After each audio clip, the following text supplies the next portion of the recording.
Hello everyone, मैं हूं विवेक और आज की इस वीडियो में हम बात करने वाले हैं कि excellence and model school entrance exam को क्रैक करने के लिए आपको कितने मार्क्स हैं वो चाहिए होंगे। तो ओके, तो सबसे पहले तो कैसे हो आप लोग। आई होप आपकी प्रिपरेशन है वो बढ़िया तरीके से चल रही होगी और आपकी थोड़ी सी हेल्प करने के लिए मैं ये वीडियो आपके लिए लेकर आया हूँ। देखो, बहुत सारे बच्चे हमसे पूछ रहे थे कि एक्सीलेंस एंड मॉडल स्कूल को क्रैक करने के लिए कितने मार्क्स हैं वो चाहिए होते हैं।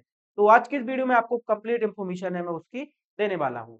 तो सबसे पहले समझ लो कि देखो, जो एक्सीलेंस का पेपर होता है वो हमारा 100 मार्क्स का होता है। ठीक है, 100 मार्क्स का आपका पेपर होता है और इसमें जो पासिंग मार्क्स होते हैं 33%, यानी कि 33 मार्क्स। 33 का बेटा मतलब ये होता है कि अगर किसी बच्चे के 33 से कम मार्क्स आते हैं तो उसको फेल माना जाता है। चाहे उस एक्सीलेंस स्कूल में कितनी भी सीटें खाली रह जाएं, लेकिन बच्चे को जो एडमिशन है वो नहीं दिया जाता है अगर उसके 33 से कम मार्क्स आते हैं। लेकिन ऐसा नहीं है कि अगर आपके 33 से ज्यादा मार्क्स आते हैं तो आपका सिलेक्शन हो जाएगा। आपका सिलेक्शन बेटा मेरिट पर डिपेंड करता है। ठीक है, ये 33 मार्क्स तो मिनिमम मार्क्स है जो कि आपको पेपर में लाने होते हैं। मेरिट से कैसे आपका एडमिशन होता है उसके बारे में आपको बता देता हूँ। तो मान लीजिए एक एक्सीलेंस स्कूल है, उसमें 240 सीटें हैं। वैसे सारी एक्सीलेंस स्कूल में 240 सीटें होती हैं। तो इसमें जो बेटा सिलेक्शन होता है वो टॉप के 240 बच्चों का होगा। जो टॉप के 240 बच्चे होंगे उनका सिलेक्शन होगा। जैसे मान लीजिए जो टॉप में 240 बच्चे जिनके सबसे ज्यादा नंबर आए होंगे उनका सिलेक्शन होगा। ठीक है, फॉर एग्जाम्पल मान लो कि आपके 53 मार्क्स आए हैं और आपके जो मार्क्स हैं वो आपके स्कूल में 204 नंबर पे है, तो आपका सिलेक्शन हो जाएगा। ठीक है, लेकिन इससे ज्यादा अगर आपके 240 से नीचे आपकी रैंक है तो फिर आपका सिलेक्शन है वो नहीं होगा। तो होप करता हूँ आपको ये मेरिट वाला सिस्टम समझ में आ गया होगा।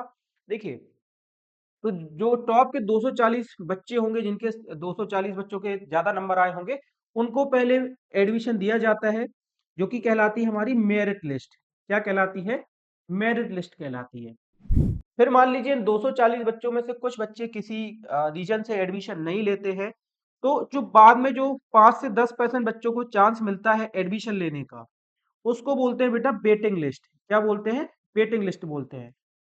मान लीजिए जो टॉप के 240 बच्चे थे उनमें से 5 या 10 बच्चों ने एडमिशन नहीं लिया, तो उसकी उनकी जगह पे जो वेटिंग लिस्ट के बच्चे होते हैं उनको एडमिशन दिया जाता है। वेटिंग लिस्ट वही होती है जिनमें थोड़े से कम मार्क्स होते हैं। तो इस तरीके से पूरा आपका एक्सीलेंस एंड मॉडल स्कूल का जो एडमिशन प्रोसेस है वो होता है। चलिए, अब एक और थोड़ी सी इंपॉर्टेंट बात मैं आपको थोड़ा सा यहाँ पे रिवाइज करा देता हूँ। देखिए, सबसे पहले आपका एग्जाम होगा। ठीक है, फिर एग्जाम में जो जिन बच्चों के सबसे हाईएस्ट मार्क होंगे उनको एडमिशन दिया जाएगा और हाईएस्ट मार्क वाले बच्चे उतने ही बच्चों को एडमिशन दिया जाता है जितनी एग्जाम में सीटें होती हैं। ऐसा नहीं है कि स्कूल में सीटें ज्यादा हैं और कम बच्चों को एडमिशन दे दें, ऐसा नहीं होता है। जितनी सीटें होती हैं उतने ही बच्चों को दिया जाता है। उसके बाद जो सीटें बचती हैं, मान लीजिए किसी बच्चे ने एडमिशन नहीं लिया, तो फिर वेटिंग वालों को चांस है वो दिया जाता है। तो ये पूरा सिलेक्शन का प्रोसेस रहता है। अब इसमें एक चीज और है कि अलग अलग कैटेगरी के जो बच्चे होते हैं उनका कट ऑफ भी अलग अलग जाता है। कट ऑफ के बारे में भी हम बात कर लेते हैं, वो क्या होता है। तो कट ऑफ का मतलब होता है मिनिमम मार्क्स जिनसे आपका सिलेक्शन है वो हो जाएगा। ठीक है, तो मान लीजिए 100 में से क्या होता है, या आप इसको ऐसे समझो कि 240 सीट्स है, तो इसमें से बेटा कुछ सीटें अनरिजर्व रहती हैं, मतलब उनमें कोई भी एडमिशन ले सकता है। कुछ सीटें हमारी ओबीसी कैटेगरी के लिए रिजर्व रहती हैं, कुछ सीटें हमारी एसटी के लिए रहती हैं और कुछ सीटें हमारी एससी के लिए रहती हैं। तो इस तरीके से कुछ एडमिशन होते हैं। यूआर में बच्चों को थोड़े ज्यादा मार्क्स लाने होते हैं, ओबीसी वालों को थोड़ा सा रिजर्वेशन का फायदा मिल जाता है, एससी और एसटी वालों को भी थोड़ा सा रिजर्वेशन का फायदा है वो मिल जाता है। और एमपी में जितने भी एक्सीलेंस स्कूल है किसी भी जिले का हो, सबका जो रिजल्ट होता है, जो सबकी मेरिट लिस्ट होती है वो अलग अलग होती है। तो किसी स्कूल में आपका 50 मार्क्स लाने पर भी सिलेक्शन हो जाएगा और किसी स्कूल में आप 50 मार्क्स लाते हो तो फिर आप वेटिंग में रह जाओगे।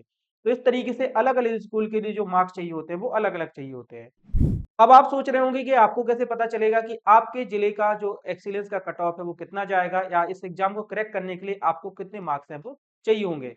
तो बेटा उसके लिए कुछ नहीं करना है, सबसे पहले तो ओन स्टडी ऐप को डाउनलोड कर लो। उस ऐप को डाउनलोड करना बहुत जरूरी है क्योंकि उसी से आपकी पूरी एक्सीलेंस की प्रिपरेशन हो जाएगी और सारी जानकारी आपको उसी ऐप में मिलती रहती है। ओके, तो ऐप को डाउनलोड करने की लिंक है वो इस वीडियो के नीचे डिस्क्रिप्शन में है, वहां से आप ऐप को डाउनलोड कर सकते हो। उसके बाद आपको ऐप में अपना मोबाइल नंबर डाल के लॉगिन कर लेना है। लॉगिन करने के बाद की जो प्रोसेस है वो मैं आपके साथ शेयर कर देता हूँ। तो देखिए क्या करना है आपको, जैसे आप ऐप को लॉगिन करोगे तो आपके सामने कुछ इस तरीके का जो इंटरफेस है वो ओपन हो जाएगा। ठीक है, यहाँ पे देखो मेरी फोटो लगी हुई है और यहाँ पे हमारे एक्सीलेंस के बैचेस हैं, तो ये भी आपको दिख जाएंगे। अब आपको सबसे पहले इस तरीके का हमारा ऐप है वो ओपन हो जाएगा। उसके बाद आपको नीचे स्क्रॉल करना है, थोड़ा सा आप नीचे निकालोगे तो देखिए आपको यहाँ पे एक ऑप्शन मिलेगा फ्री मटेरियल का। ठीक है, फ्री मटेरियल का ये ऑप्शन मिल जाएगा, इस पर आपको क्लिक कर देना है। जैसे आप क्लिक करोगे तो आपके सामने इस तरीके से काफी सारे एग्जाम्स के जो फोल्डर है वो ओपन हो जाएंगे, जैसे कि ज्ञानोदय, एमपी सुपर 100, श्रमोदय विद्यालय और excellence school, excellence and model school. तो आपको जो सबसे लास्ट में आपको एक ऑप्शन मिलेगा एक्सीलेंस एंड मॉडल स्कूल, इसको इस पर आपको क्लिक कर देना है। ठीक है, एक्सीलेंस एंड मॉडल स्कूल, इस पर आप क्लिक करोगे बेटा तो यहाँ पे आपके सामने फिर 3 ऑप्शन आ जाएंगे। पहला है दोस्तों यहाँ पे प्रीवियस पेपर्स का, तो जितने भी पुराने सालों के पेपर्स अगर उनका आपको पीडीएफ चाहिए तो आपको यहाँ से डाउनलोड कर सकते हो प्रीवियस पेपर से। सेकंड ऑप्शन है फ्री टेस्ट का, तो जैसा कि एक वीडियो में मैंने आपसे बोला था कि हम आपको फ्री टेस्ट देंगे, तो वो भी बहुत जल्दी आपको इस फोल्डर में मिल जाएंगे, यहाँ से आप फ्री टेस्ट को दे सकते हो। एंड थर्ड नंबर पे जो ऑप्शन है वो है 2024 के रिजल्ट का। आपको क्या करना है बच्चों, पिछले साल का अपने स्कूल का रिजल्ट है वो देख लेना है। आपके पिछले साल का स्कूल का जो भी रिजल्ट रहा होगा वही आपका इस साल भी उतना ही मेरिट लिस्ट जाने की संभावना है वो रहती है। तो आपको एक बेसिक सा आइडिया हो जाएगा कि हाँ इतने मार्क्स मुझे चाहिए होंगे। ऐसा नहीं है कि जो पिछले साल का रिजल्ट रहेगा वही आपका सेम टू सेम इस साल भी रहेगा, लेकिन आपको एक छोटा सा आइडिया जरूर हो जाएगा। तो आप पिछले साल का रिजल्ट देख के अपने जिले के लिए जो कट ऑफ है या जो पासिंग मार्क्स है, पासिंग मार्क्स तो नहीं बोलेंगे, सिलेक्शन मार्क्स बोलेंगे, तो जो सिलेक्शन मार्क्स है उनका पता लगा सकते हो। तो बच्चों आज की वीडियो में फिलहाल इतना ही, होप करता हूँ आज का वीडियो आपको पसंद आया होगा। अगर वीडियो पसंद आया तो वीडियो को लाइक कर देना और चैनल को सब्सक्राइब भी जरूर से कर लेना। मिलता हूँ किसी एक और नए वीडियो में, तब तक के लिए जय हिंद, वंदे मातरम।